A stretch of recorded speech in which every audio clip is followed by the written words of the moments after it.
Madam President, I would like to commend the senior senator from New Jersey for the powerful remarks he has just given about the threat posed both to the United States and to the world of Iran acquiring nuclear weapon capabilities. And I'd like to commend the senator from New Jersey for his leadership, along with Senator Mark Kirk, in Iran sanctions legislation that enjoys wide bipartisan support, and indeed that would have passed into law months ago were it not for the majority leader of this chamber refusing to allow a vote on it. Even to this day, we should vote on Kirk Menendez because a substantial majority of members of this body and the House of Representatives would pass that legislation to make clear what the senior senator from New Jersey just made clear, that no deal is not nearly as bad as a bad deal, which all of us fear we are on the verge of entering into in Geneva.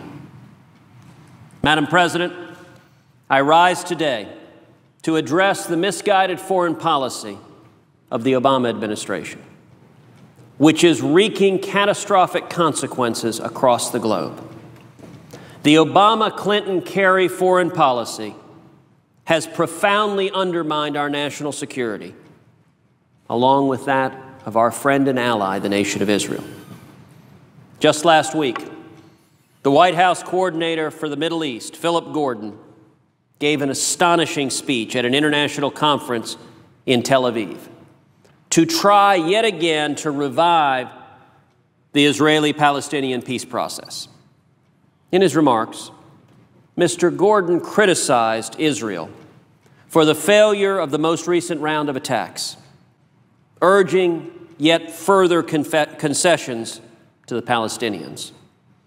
He asserted that the United States, as Israel's, quote, greatest defender and closest friend, had the obligation to ask fundamental questions about Israel's very viability as a democratic Jewish state after the breakdown of negotiations. I'm not sure about the role Mr. Gordon suggests friends should play, but undermining our allies is not one of them. Mr. Gordon threatened that America would not be able to prevent the international isolation of Israel, what Secretary of State John Kerry shockingly recently referred to Israel as becoming an apartheid state if Israel did not return to the table on terms he found acceptable. Mr. Gordon warned that the clock is ticking and that Israel should not take for granted the Palestinian Authority's willingness to negotiate. He claimed that the administration's negotiations with Iran had halted that country's nuclear program and made Israel safer. Mr. Gordon's comments are belied by the facts. Given that, number one, this conference took place under the direct threat of rocket attack from the Palestinian-sanctioned terrorist group Hamas. Indeed, delegates literally had to at one point scatter for shelter. Given that, number two, that these rockets were fired by the very same terrorist actors who abducted and then brutally murdered 3 Jewish boys 3 weeks ago near Hebron. And given that, number three, that Hamas spokesman Osama Hamdan announced just days later that it was working closely with Iran in its attacks on Israel, declaring Hamas's, quote, connection with Hezbollah and Iran is much stronger today than what people tend to think. Given these facts, Mr. Gordon's remarks seem utterly detached from reality. Even more disturbingly, this speech did not take place in a vacuum, but rather was part of a coordinated messaging effort.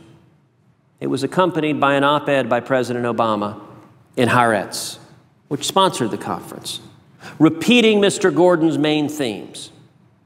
Taken as a whole, these statements demonstrate that the administration's long-standing policy of pressuring Israel into a peace deal with the Palestinians remains unchanged by the harsh reality in which Israel finds herself. In the hopes of demonstrating that there are some in the United States government who do not share this policy, I would like to offer an alternative approach.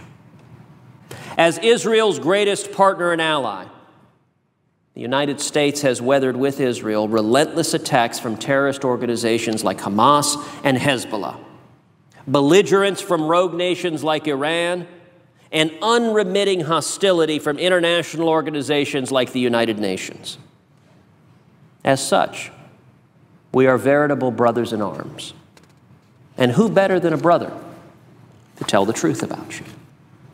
The truth is that Israel is the one country in the Middle East that fully shares America's fundamental values and interests. The truth is that Israel is a vibrant, inclusive democracy that respects the rights of its citizens, Jewish and Arab alike.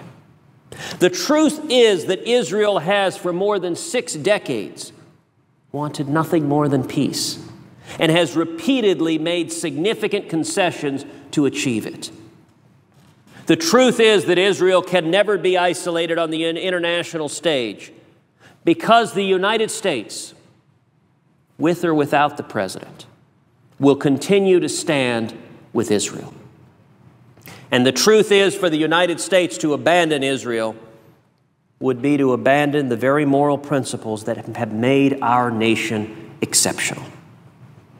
These basic truths should inform any discussion of the current conflict taking place between Israel and the Palestinians. We also need to recognize that the circumstances leading to the 2012 ceasefire between Hamas and Israel are not the circumstances in which we find ourselves today, and that the terms of that agreement have proven inadequate to the current reality. Both Israel and the United States had hoped that the relative calm following the 2012 ceasefire would lead to peace, and that the increasing prosperity of the West Bank would lead the Palestinians to renounce war. Sadly, those hopes proved illusory. That ceasefire did not change the fact that the Palestinians have remained implacably hostile, and indeed their government is actively indoctrinating yet another generation of vicious genocidal hatred towards Israel and the West. That simmering hatred burst into flame last month when 3 innocent teenagers, Naftali Frankel, Gilad Shaer, and Eyal Yifrak, were kidnapped and murdered by Hamas agents. In a stark reminder of how intertwined our nations are, Naftali was a dual Israeli-American citizen. This was a vicious attack against innocent Jews, regardless of their nationality. And Americans, as well as Israelis, were considered legitimate targets. There is a temptation to refer to the murder of 3 teenagers as a senseless tragedy that should be handled by law enforcement. But this attack was nothing of the sort.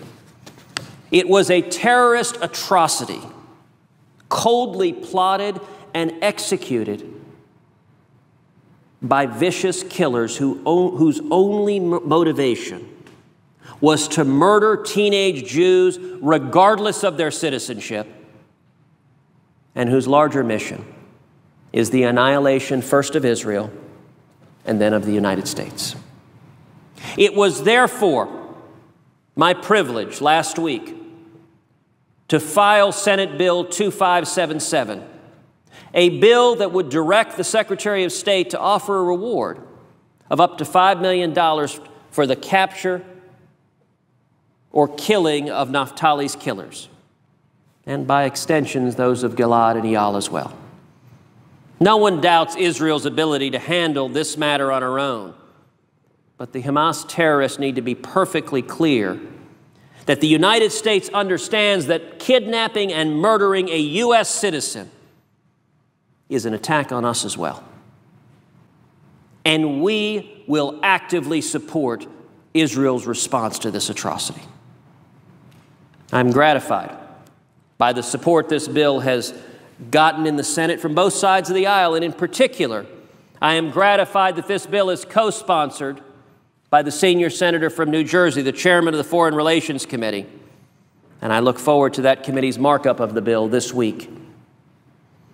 And then, hopefully, to its passage through both houses of Congress. There is also a bipartisan version of this bill in the House of Representatives, led by Representatives Doug Lamborn of Colorado and Representative Brad Sherman of California. Following the discovery of the murdered teens, the Israeli government has moved decisively against Hamas in a just and appropriate action to both bring the terrorists responsible to justice and to degrade Hamas's capability to launch further attacks.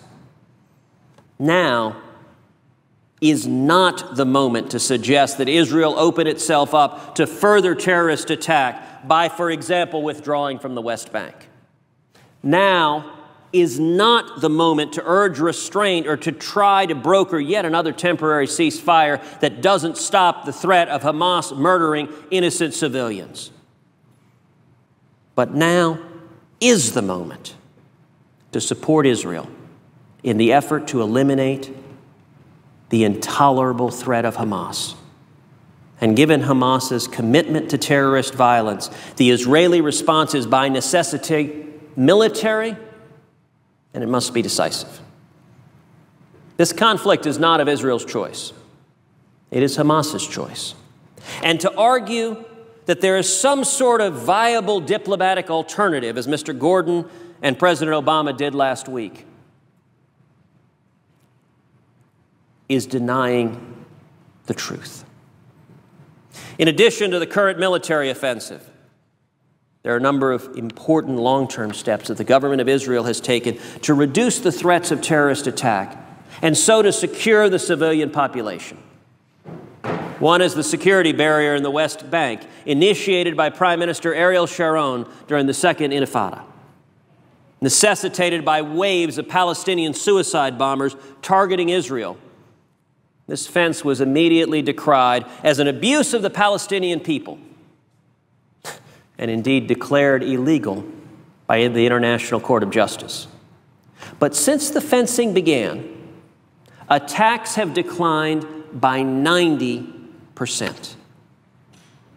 90%.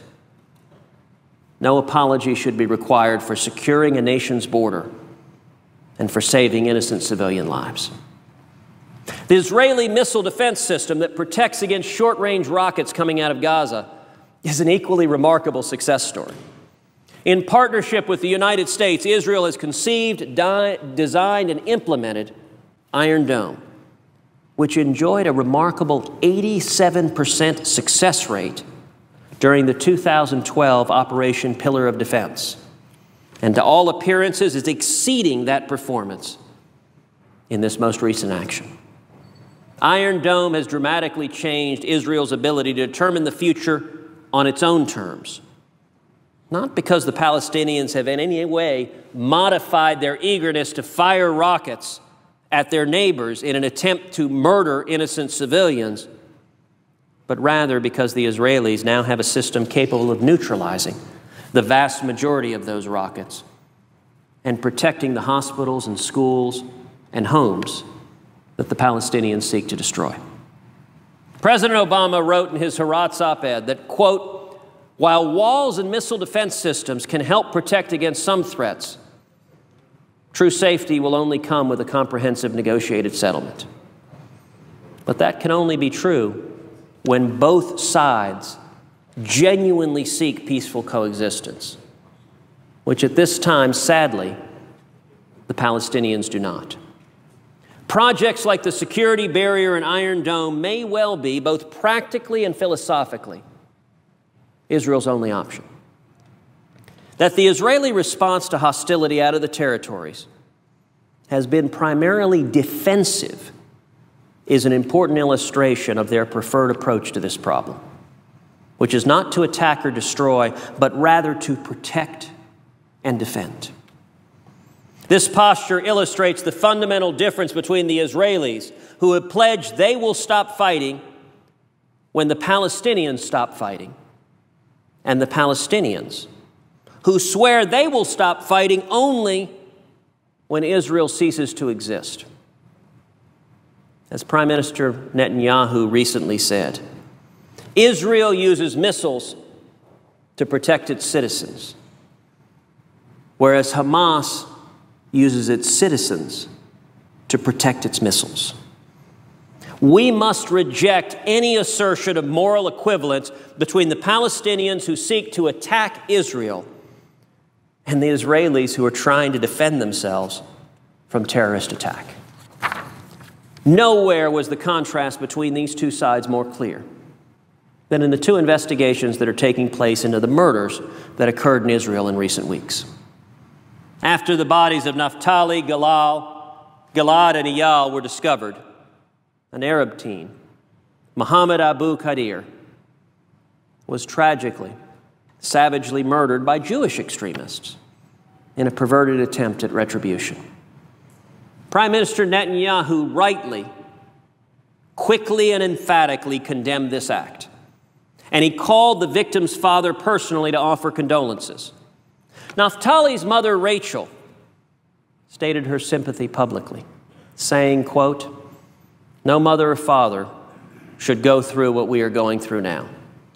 We share the pain of the parents of Mohammed Abu Qadir. Even in the depth of the mourning over our son, it is hard for me to describe how distressed we were over the outrage that happened in Jerusalem. The shedding of innocent blood is against morality. It is against the Torah and Judaism. It is against the basis of our life in this country. The murderers of our children, whoever sent them, whoever helped them, and whoever incited them towards that murder, will all be brought to justice. But it will be them and no innocent people. It will be done by the government, the police, the Justice Department, and not by vigilantes." Contrast Rachel Frankel's powerful statement with that of the mother of one of the Hamas suspects in Naftali's abduction and murder, who, while the boys were still missing and before their executed bodies had been discovered, publicly announced, quote, "They're throwing the guilt on him by accusing him of kidnapping.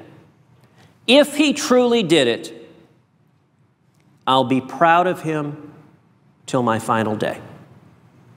If he did the kidnapping, I'll be proud of him. I raised my children on the knees of the religion. They are religious guys, honest and clean-handed, and their goal is to bring the victory of Islam." Madam President, contrast those two statements. One, serious law enforcement responding to the wrongful murder of a teenager, and the other, a society that celebrates, that glorifies, that lionizes vicious criminals who kidnap and murder innocent teenagers. Further highlighting the contrast is the fact that the murderers of Mohammed Abu Qadir were apprehended in less than a week. The Israeli police moved expeditiously. But almost a month after the abduction of Naftali, Gilad, and Eyal, their Hamas murderers are still at large because they are being protected by those who consider them heroes rather than terrorists. When Mr. Gordon asserted in his speech that Israel's, quote, "military control of another people for recurring instability and for emboldening extremists were to blame for the region's problems, he ignored the fact that the Palestinian Authority bears the real responsibility for the crisis by including Hamas in their so-called, quote, unity government, and then urging the international community to officially sanction this deal with the devil. This should not be surprising, as the PA is headed by Mahmoud Abbas, a Holocaust denier who was Yasser Arafat's right-hand man for 3 decades. Ever since Arafat and Abbas were given autonomy to run the Palestinian territories 20 years ago through the Oslo Accords, they have used that power to radicalize their population and to harden opposition to the very idea of peaceful existence with the Jewish state of Israel. Palestinian children are bombarded with heavy-handed propaganda praising the virtues of suicide bombers and other mass murderers. Sesame Street-style puppets and cartoon characters are horrifically used to encourage children to grow up to become terrorists. Yet President Obama hailed President Abbas as a man who could help broker a peace deal. And Philip Gordon called him in his speech last week a, quote, reliable partner for peace. Madam President, Holocaust deniers are not reliable partners. Madam President, leaders who incite hatred and bigotry and the murder of innocent children are not reliable partners. Just 2 months ago, I was back in the nation of Israel. I traveled to the north of Israel, to the Zif Hospital, a hospital in the north of Israel that has treated over 1,000 Syrians wounded in the horrific civil war waging in that country. I met with those Israeli physicians and nurses as they described they've given over $8 million in free medical care uncompensated. One person in particular I spoke with there was a social worker who described the shock and trauma of young children.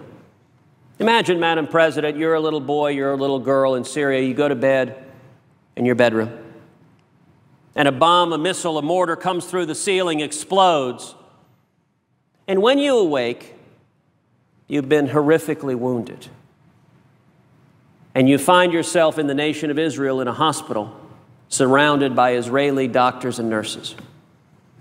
What this social worker told us was that as horrifying as being the victim of terrorism, as horrifying as some of these little boys or girls discovering limbs of their body had been blown off, that consistently the greatest terror of these children was finding themselves in Israel. Because their entire time they had been told that Israel was the devil. And this social worker who's fluent in Arabic would spend time talking and reassuring these children and comforting them because they were sure horrible things would happen to them. Why were they sure of this? Because they had been taught those lies from the moment they could learn. One Israeli physician, she described to me a comment that a Syrian woman made to her. She said, my entire life, the army that I had been told was there to protect me, now they're trying to kill me. And my entire life, the army that I had been told wanted to kill me, now they are the only people protecting me and my family. We will not see peace between Israel and the Palestinians until the Palestinian government stops incitement, stops systematically training its children to hate and to kill. Neither Hamas nor its partner, the Palestinian Authority, has displayed any interest in peace. The so-called Hamas-affiliated technocrats that Abbas has embraced have done nothing to curb Hamas's violence as missiles continue to rain down on innocent civilians in Israel, or even to express sympathy for the murdered Jewish teenagers. Even that is a bridge too far given the bilious hatred that the Palestinian government promotes.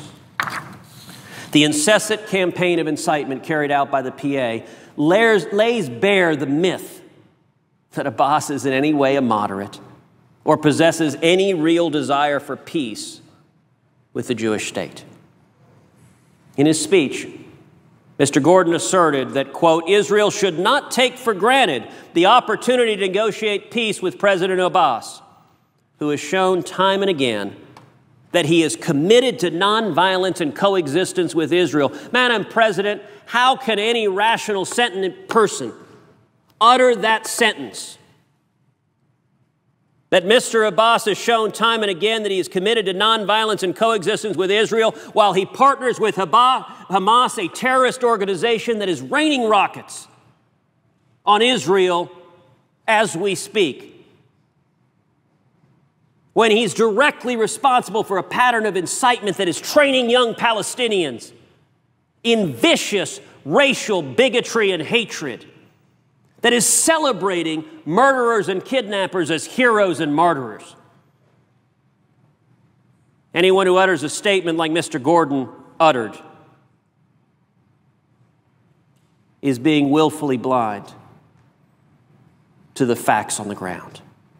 Given that it was Mr. Abbas, not Israel, that accepted Hamas into the PA's government, the burden should be on the PA, not Israel, to unequivocally condemn not only Hamas, but also their fellow terrorist groups, the Islamic Jihad, and Abbas's own Al-Aqsa Martyrs Brigade.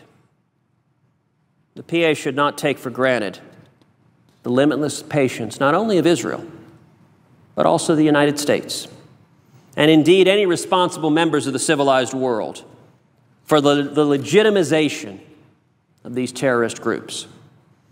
While PA harbors Hamas, Islamic Jihad, the Al-Aqsa Martyrs Brigade, or any other terrorist group, and supports their vicious activities, it should forfeit its position as a legitimate negotiating partner with Israel.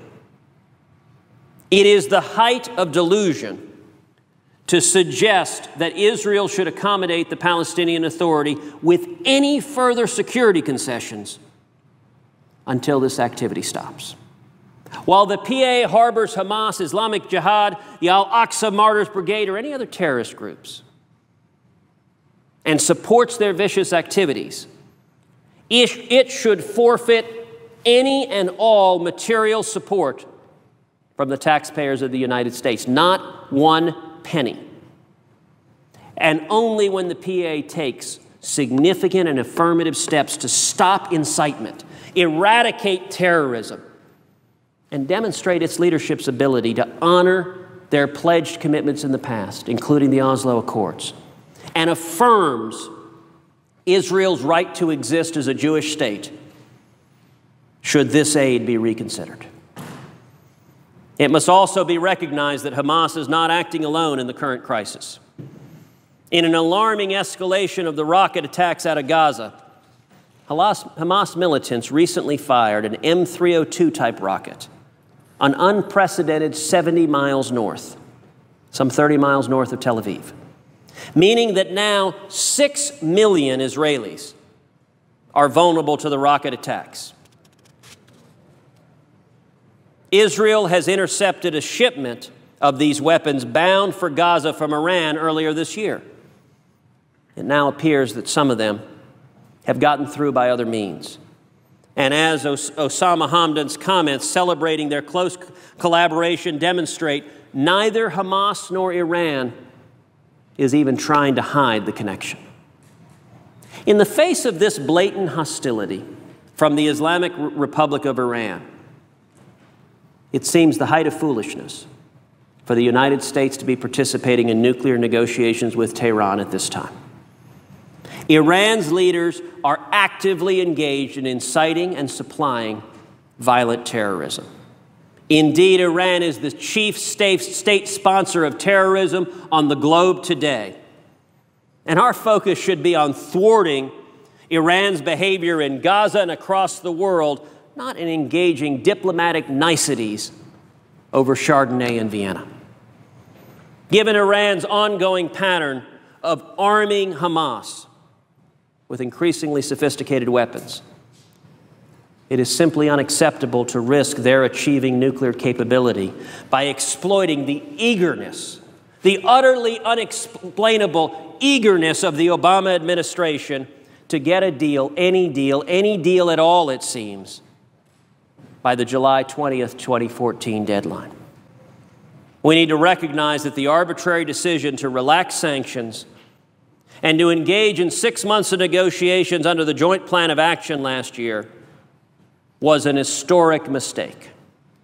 We need to dramatically reverse course, and we should immediately reimpose sanctions until Iran makes fundamental concessions by ceasing all uranium enrichment, handing over its stockpiles of enriched uranium, and destroying its 19,000 centrifuges. Madam President, the Obama-Clinton-Kerry foreign policy is setting the stage for Iran to acquire nuclear weapon capability, and if Iran acquires that capability, it will pose a grave, if not mortal, threat to the nation of Israel and to the United States. The strategy of the Obama administration, relaxing sanctions first and then hoping to get some concessions later, is putting the proverbial cart before the horse. You do not negotiate with bullies and tyrants by conceding everything at the outset and then hoping for good faith. Instead, we should reimpose those sanctions, and additionally, as a further condition, we should demand that Iran stop its state sponsorship of terrorist attacks against our allies. Only then should Iran see a relaxation of sanctions. Madam President, in the coming days, I will be filing legislation which will do exactly that. Reimpose strong sanctions on Iran immediately. Strengthen those sanctions. Include an enforcement mechanism to ensure that these measures are implemented. And call for the dismantling of Iran's nuclear program, which should be the only path to relaxing sanctions in the future. This legislation will lay out a clear path that Iran can follow to evade the sanctions. Simply behave in good faith and stop its relentless march towards acquiring nuclear weapons capability. The connection between Hamas and Iran is a sobering reminder of the larger context in which the events of the last month have taken place. They are not an isolated local issue that could be managed if only Israel would act with restraint. Both the United States and Israel want the Palestinian people to have a secure and prosperous future free from the corrosive hatred that has so far prevented them from thriving. But as has been demonstrated time and time again, the simple truth is that concessions from Israel are not going to alleviate the hatred. The truth is that aid from the United States is not going to alleviate the hatred. The truth is that even the establishment of a Palestinian state would not alleviate the hatred, while the avowed policy of the Palestinian government is the destruction of Israel. Only when the Palestinians take it upon themselves to embrace their neighbors and to eradicate terrorist violence from their society can a real and just peace be possible. Until then, there should be no question of the United States' firm solidarity with Israel in the mutual defense of our fundamental values and interests. This is nothing less than the defense of our very exceptionalism as a nation. That same exceptionalism fueled by those God-given rights of life, liberty, and the pursuit of happiness to which Israel aspires. Writing in the New York Times last September, Russian President Vladimir Putin warned that it is, quote, extremely dangerous to encourage a people to see themselves as exceptional. In a very odd echo of President Putin's sentiment, Secretary Kerry said just today in Vienna that hearing politicians talk about American exceptionalism makes him quite uptight because it is, quote, in your face and so might offend other nations. As Secretary Kerry should know, and as President Putin clearly fears, it is indeed discomforting for bullies and tyrants such as Hamas and their Iranian sponsors to see free people boldly assert their exceptionalism.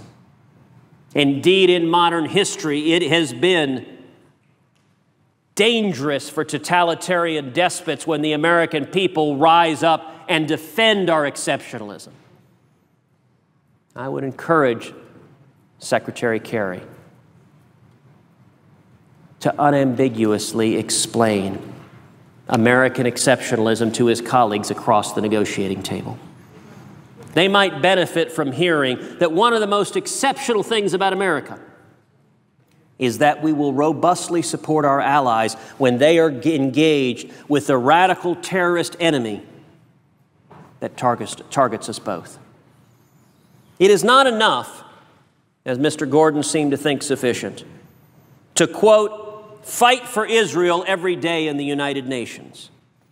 We shouldn't just have Israel's back. We should be proud to stand beside Israel, to make sure that both Hamas and Iran know that the United States is ready to provide whatever moral support or military resupply Israel might need. It's true, we might risk a little of the criticism from the international community that seems to be of such concern to Mr. Gordon and to President Obama. But the United Nations should be the least of our worries at this point. In any event, threats of Israel finding herself isolated, threats sadly emanating in part from the administration of this government, appear empty, as many of our closest friends, including Canada, Great Britain, France, and Germany, have spoken out on the strongest of terms, supporting Israel's right to self-defense. I add my voice to theirs today and urge President Obama to reconsider the counterproductive policies laid out by Mr. Gordon last week. The White House should explicitly disavow Mr. Gordon's misguided speech, haranguing and attacking our friend and ally, the nation of Israel. A negotiated settlement is not an absolute prerequisite to Israel's security, as the administration has claimed, but rather establishing Israel's security may be the only way to eventually reach any such settlement. Israel's fight against radical Islamic terrorism, and by extension, the radical Iranian regime that supports it, is our fight as well. There is a reason that they call Israel the little Satan and America the great Satan. This menace does not discriminate between Israelis and Americans, and it cannot be placated or appeased even by the deftest diplomacy. It must be diligently defended against, and at times when necessary, it must be directly confronted. That is difficult, dangerous work that Israel's government and the brave men and women who serve in its armed forces are doing right now for the sake of both nations. And I hope and I pray for their continued success as America stands unshakably alongside the nation of Israel. Thank you, Madam President.